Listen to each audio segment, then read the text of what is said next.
Levítico 16, o dia da expiação, o dia mais importante do calendário espiritual de Israel, mas o texto não começa falando de perdão, começa falando de morte. O texto diz: Moisés falou a Arão depois da morte de Nadab e Abiú, seus filhos.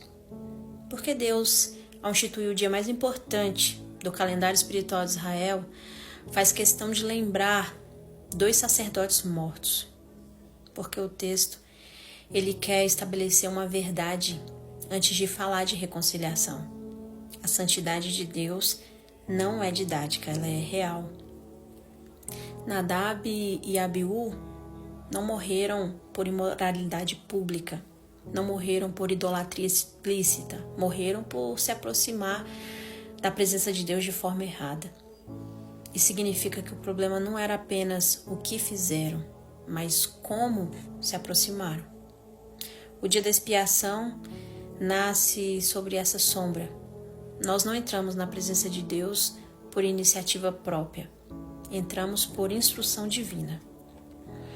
E então, durante o ano, o sacerdote, ele oferecia sacrifícios pelo povo. O povo trazia um animal para ser sacrificado e esses sacrifícios, eles eram constantes, todos os dias. O altar nunca ficava vazio. Mas havia um problema aqui. Os pecados, eles continuavam acontecendo diariamente.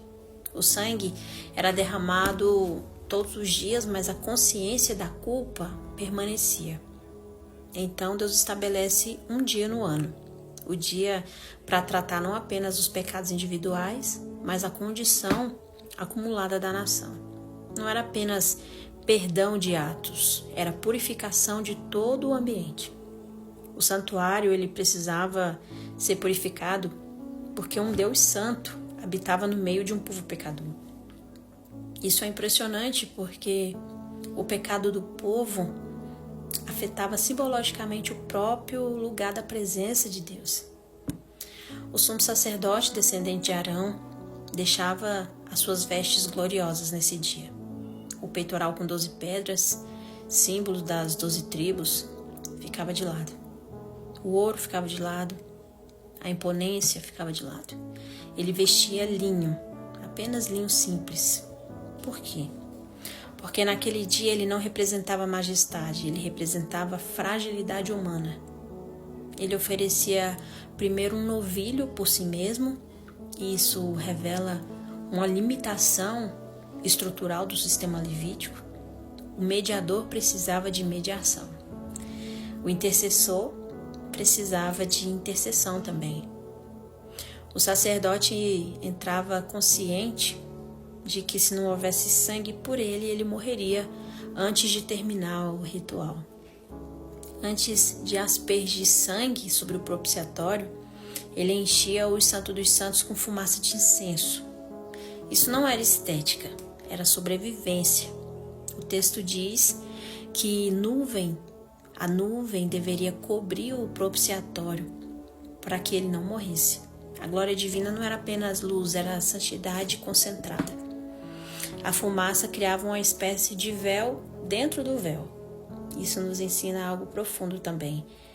Até a revelação plena da glória de Deus precisava ser filtrada. A misericórdia de Deus não era apenas o seu perdão, era a sua revelação de forma total. Se isso acontecesse, ninguém conseguiria resistir. Dentro da arca, então, estavam as tábuas da lei, que foi entregue a Moisés. A lei representava o padrão perfeito de Deus e, ao mesmo tempo, a evidência constante de que o povo falhava. O sangue era aspergido sobre o propiciatório, a tampa da arca. Visualmente, o que isso nos ensina?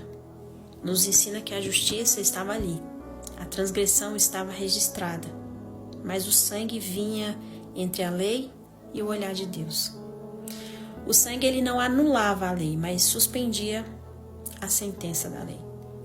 E aqui está algo que nós precisamos observar com muito temor. O texto nunca diz que o pecado era removido de forma definitiva.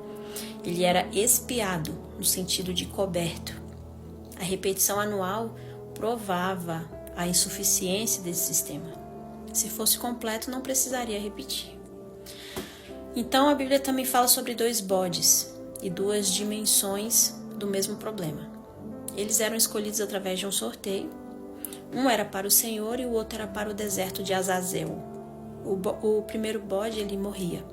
Isso comunicava que o pecado gera morte, não como metáfora, mas como um princípio espiritual. O segundo permanecia vivo. O sacerdote colocava as mãos sobre ele e confessava as iniquidades do povo sobre ele. Isso, de forma teológica, nos ensina algo muito forte. A culpa precisava ser transferida antes de ser removida. O bode era conduzido ao deserto, e deserto na Bíblia é lugar de caos, afastamento, ausência de vida. O pecado era simbologicamente enviado para fora da comunidade. Não apenas pago, ele era expulso. Israel via isso acontecer. O ritual ele era pedagógico. Eles aprendiam visualmente que a culpa tinha um destino. Enquanto tudo isso ocorria, o povo esperava, do lado de fora, em jejum, em silêncio, sem acesso ao tabernáculo. A fé de Israel naquele dia não era ativa, era passiva. Eles dependiam completamente de alguém para que fizesse tudo isso e também do que acontecia lá dentro. Isso nos ensina que reconciliação não é uma conquista humana, é uma provisão divina. Eles também aprendiam isso.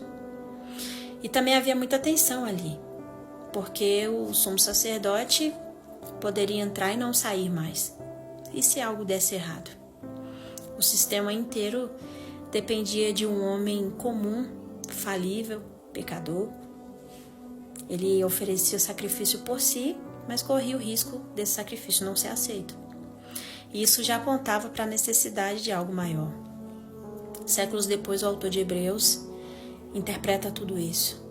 Ele diz que Cristo entrou no Santo dos Santos Celestial, não com sangue de animal, com o seu próprio sangue. E aqui está a diferença estrutural com o Levítico. O sacerdote levítico oferecia sangue que não era seu. Cristo oferece o seu próprio sangue. O sacerdote precisava de sacrifício por si, mas Cristo não. O sacerdote entrava todo ano.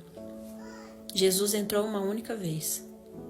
A repetição cessou porque foi suficiente o sacrifício que Jesus fez por nós. No sistema antigo, o véu protegia o povo da glória. Quando Cristo morre, o véu se rasga de cima para baixo. Isso não é apenas um símbolo de acesso, é uma declaração de Deus. A barreira foi removida por iniciativa do céu. Não é o homem invadindo um ambiente sagrado, é Deus abrindo caminho para nós até ele. O bode emissário ele ia para o deserto. Cristo vai para algo ainda mais profundo. O abandono foi relacional. Isaías 53 declara que a iniquidade foi colocada sobre ele.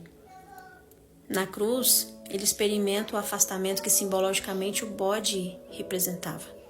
Ele não apenas paga a penalidade, ele assume essa exclusão.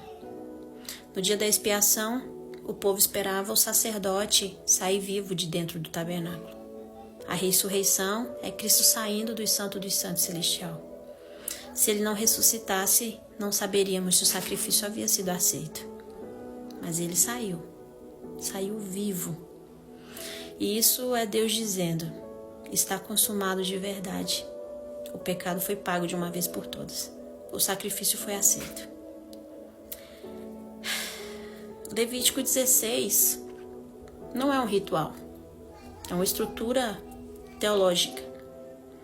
Ele nos ensina que santidade não é negociável, que pecado exige morte, que substituição é necessária, que culpa precisa ser removida e a mediação ela é indispensável para se ter acesso ao Senhor. E acima de tudo, é que o sistema inteiro foi desenhado para ser insuficiente, porque ele apontava para alguém que seria suficiente. O que era uma sombra ganhou um corpo. O que era anual se tornou eterno. O que era restrito se tornou aberto. E o Santo dos Santos deixou de ser um lugar onde apenas um único homem entrava com medo de morrer, para se tornar o lugar onde os filhos de Deus entram com confiança. Não por mérito, não por emoção, não por desempenho, mas pelo sangue de Cristo derramado na cruz. O sacrifício ele foi aceito, a justiça foi satisfeita, a dívida ela não foi ignorada, ela foi paga. E hoje nós temos livre acesso ao Pai, porque o Filho entrou primeiro, levando sobre si aquilo que nos impedia de entrar. O véu não está mais fechado, o caminho não está interditado, a reconciliação não está mais pendente, mas o acesso ele gera responsabilidade. Se o sangue abriu o caminho, não podemos banalizar a graça que nos trouxe até aqui. Liberdade não é licença, é chamado à santidade.